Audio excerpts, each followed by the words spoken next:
If we have this alignment of we build something valuable for customer and we create an inclusive, engaging, psychologically safe environment for our employees, then it will check all my boxes. Honestly, ID comes second. You need to have the right team, the right values, then the rest you can just go to the moon or another planet, you choose. But you need to have the right people on the bus, yeah?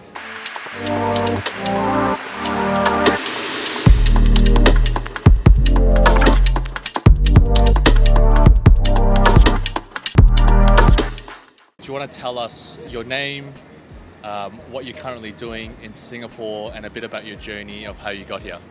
All right.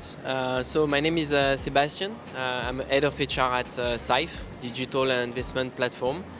I came in Singapore 15 years ago in 2009, so a lot of things have changed. Not only in the city, in my career as well. I was a management consultant for a good 20 years, and I pivoted to the role of head of HR a few years ago, and I enjoy it.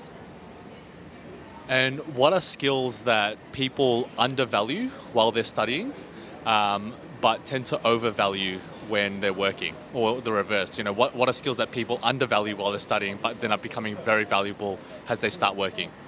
I see.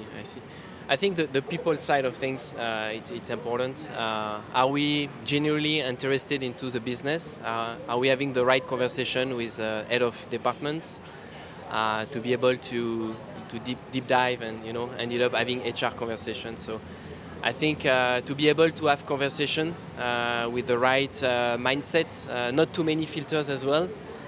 Because different culture, different business, I think it's a little bit undervalued. If we focus a little bit more on this, even at school actually, basic of communication and curiosity help us in this area. Yeah.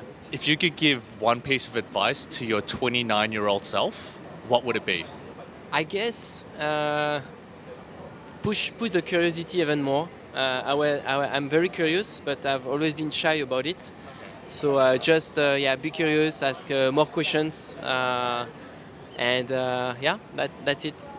I'm a risk taker, but the thing is, to take risks, you need to validate a few things, right? So be curious and ask more questions. Yeah, that's what I would say. And coming from France and now living in a foreign country where you've settled, you've now got a wife here and a career, what does identity, belonging, and connection mean to you?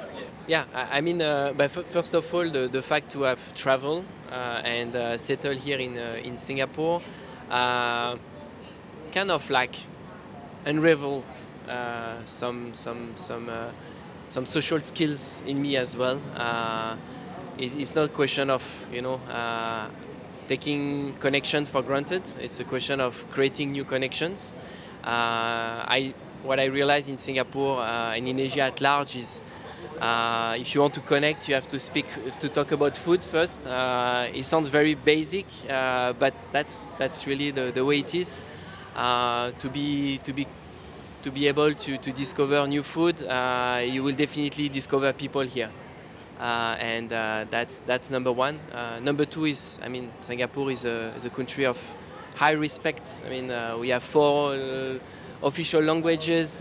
We have official ethnic groups as well represented here. So if you come with your card of respect, you blend in, and then you start to give back as well, because people become curious about you, and then instead of talking about 4 ethnic groups, you start to say, okay, yeah, but in France we do that, and then you bring diversity to the country as well. How do you think you find or create your sense of identity?